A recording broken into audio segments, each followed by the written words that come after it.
Chico's owner? Okay. Dr. Gardner and the ear doctor are right now. So the other dog kind of went after him about an hour ago. Okay. So I'm pretty worried for him. We gave him the pain meds. Honestly, they're not really touching him. That's him screaming. We were trying to kind of get some cleaning and exploring those wounds, and he's just still very painful, very distressed. And when we look at the radiographs, I have some pretty significant concerns with him here too. So this is a picture of him. He's sitting on his stomach. The x-rays are going kind of through this way. What you can see is on this right side here, this is a normal body wall. So these ribs look good. Our lungs fields right there. That body wall is nice and defined there. On the left side here, we don't see that. So he has 2 rib fractures here, and that body wall has been compromised there. So basically, been compromised in that it's kind of compressed, and those ribs are no longer kind of protecting our thoracic cavity as well. He's also got a lot of what we call subcutaneous emphysema, which is air that is trapped in his subcutaneous spaces. And then I have a minimal to moderate concern when we look down here. With the radiographs alone, I can't confirm that puncture isn't going into his abdominal cavity. Would need to kind of explore the wound to see that. But he's so painful even after the pain injections that he's getting himself worked up, and he's getting really respiratory distress because of the changes to his lungs and his thorax as well. He's also bleeding in his mouth pretty significantly, and he's so aggressive and bitey and painful that I can't, really get in there to see kind of what's going on. So we have a couple of different options. We can try and sedate him, put him fully under anesthesia so that we can look at all of these things, kind of get him completely clear. You're probably looking at around $900 or so. Do you guys have a regular vet that you use with him?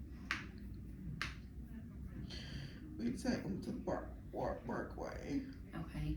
I don't know if they would be able to get him in. I mean, we can just triage him and send him home with pain meds, wrap him up, not really clean and disinfect these wounds because of how painful he is. But I had concerns with your guys' ability to do anything with him at home, how painful he is right now.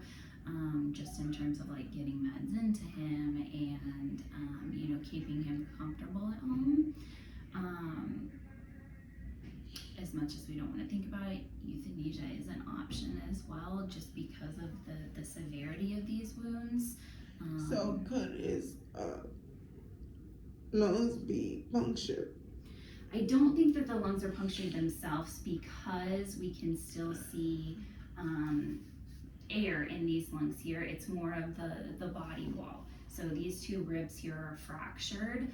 So he's got broken ribs. And that's causing him to kind of,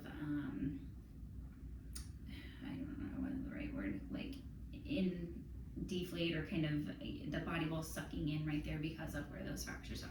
I don't think they actually extend into the lungs themselves because we can still see, air in those lungs on that side. It's more with the body wall itself and those ribs being broken. So everything's just kind of sunken in. And super painful. Rib fractures are very, very painful. So if we wrap the ribs up, his chest up, will that keep it in place? To a degree. It's hard with the ribs because you just can't not move. So yes, we would, if you're wanting to take him home and try and, see how he does, because rib fractures can heal. I mean, it's just time.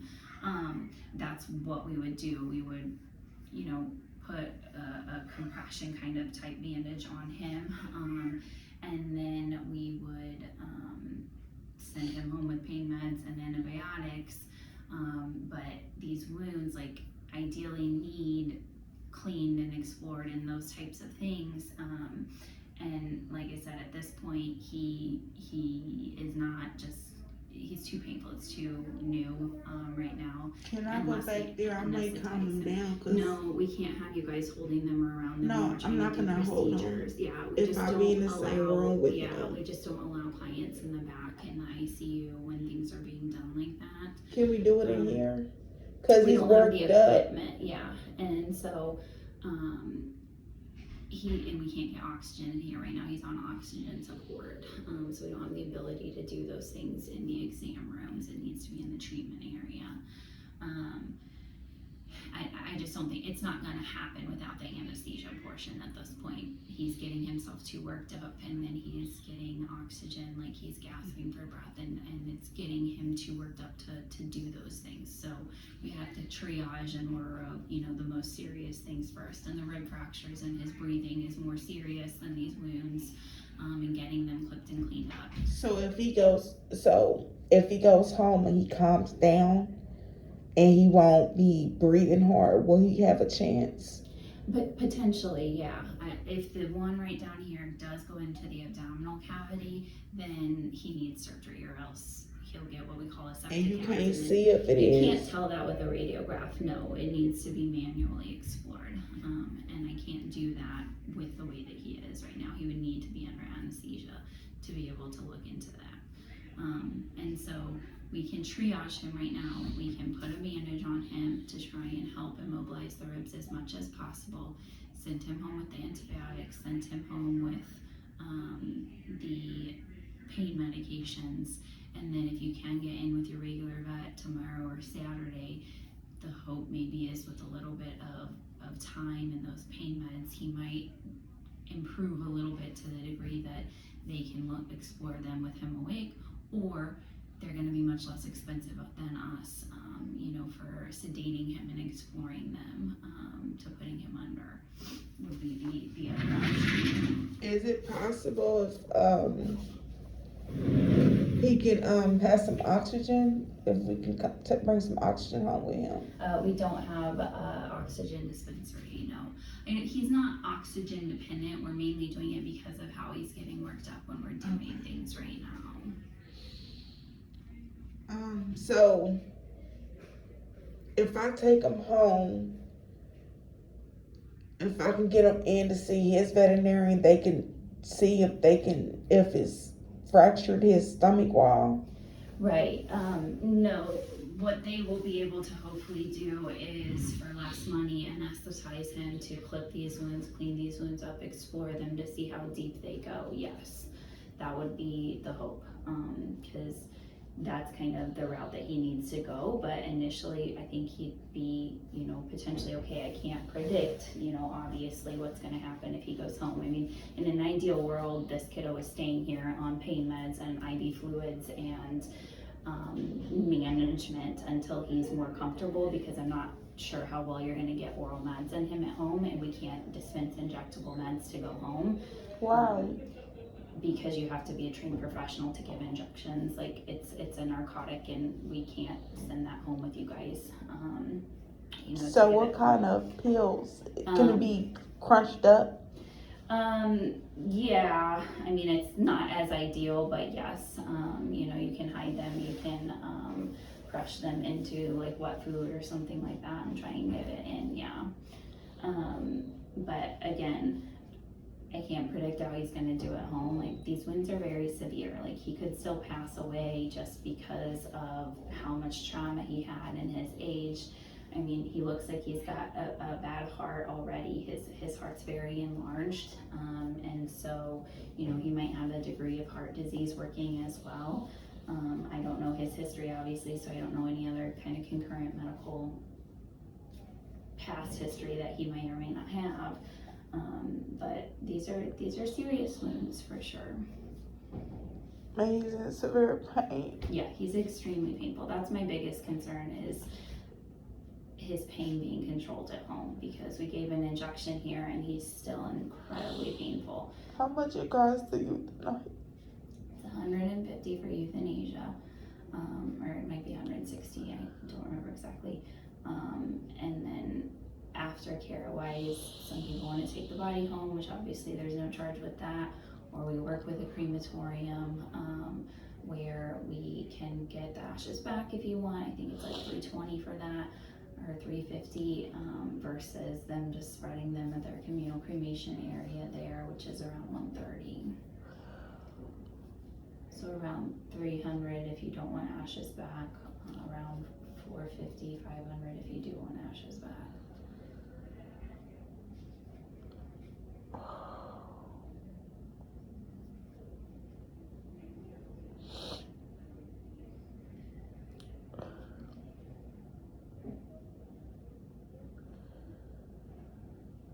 I take a bowl. Okay. What we'll do then is try and get a wrap on him to try and compress these as best as we can. Is his throat swollen? Yeah, he's got a lot of soft tissue trauma there. He's got a puncture down here. So he's hurting. He's got a lot of soft tissue swelling. He's got a lot of that. Is it messing with his breathing? I mean, his trachea is still intact, but yeah, I mean, anytime we have any kind of like swelling in there, it's just, you know, I think his breathing is more just because of how painful he is and because of the fractures that he has on that side there. But yeah, there's some soft tissue swelling going on in that neck area, and then he's got some of that subcutaneous emphysema in his neck as well. What does that mean? So when you have a puncture wound, air can get in and get trapped in your subcutaneous space, which is like between your skin and your muscle, or your skin and your, we call it fascia or connective tissue. And that air basically gets trapped inside under your skin because of the punctures. And with it being like that, what does it do? It's just painful. I mean, it's just. Do it go away? Can it heal? Yeah, no, the body absorbs it eventually. But they feel kind of crunchy, like when you touch him, you'll be able, it feels like popping bubbles, you know, under his skin.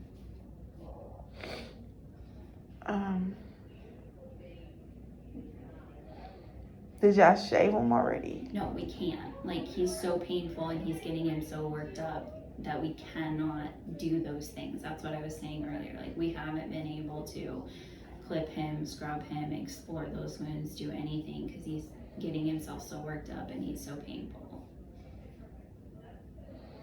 So y'all will send me home with some antibiotics? Yeah, you would go on with antibiotics and pain medications to continue at home. He would be wrapped up as best as we can to try and help immobilize as much as possible the ribs. And then he really needs to be seen, you know, tomorrow or Saturday if possible, to really try and look at those wounds. Okay. Under sedation if possible. Is it cheaper at another facility? Yeah, we're in an ER, so it's just like human ER medicine's more expensive than, you know, your primary doctor. Same thing here. So definitely things are more expensive in the ER. Okay. Yeah. Wrap them up. Okay. How much is the medication? I don't know. I have to. It's dose dependent, so I would have to see what it does or what his is. So. Okay, give us a few minutes, and then I'll come back in, or a technician will come back in here in just a little bit, okay? Thank you. Yeah, of course.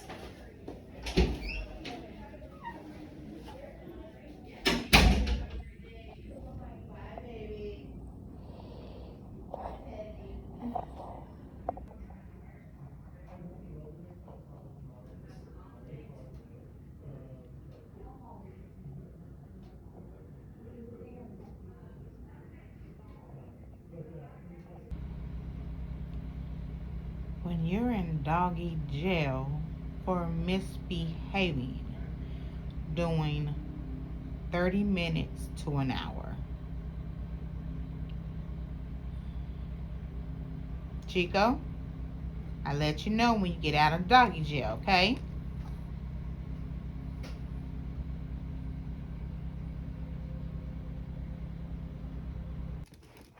Chico in doggy jail.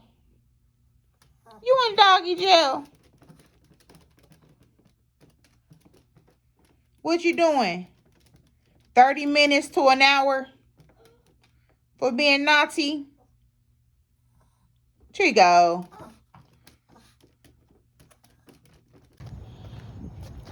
morning, Chico. Chico.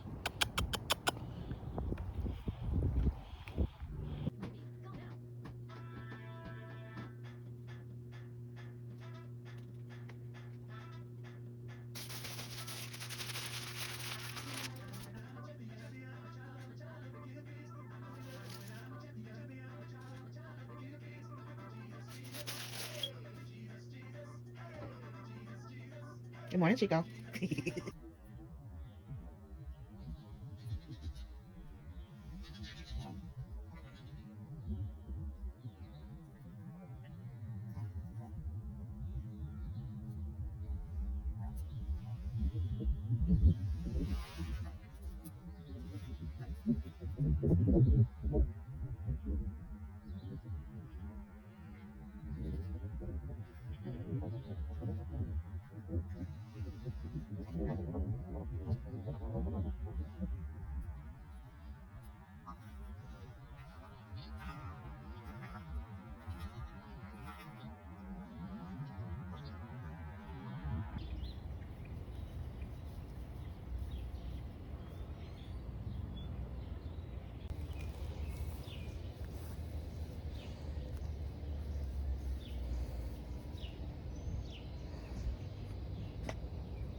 Chico, what you doing? Chico.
Chico.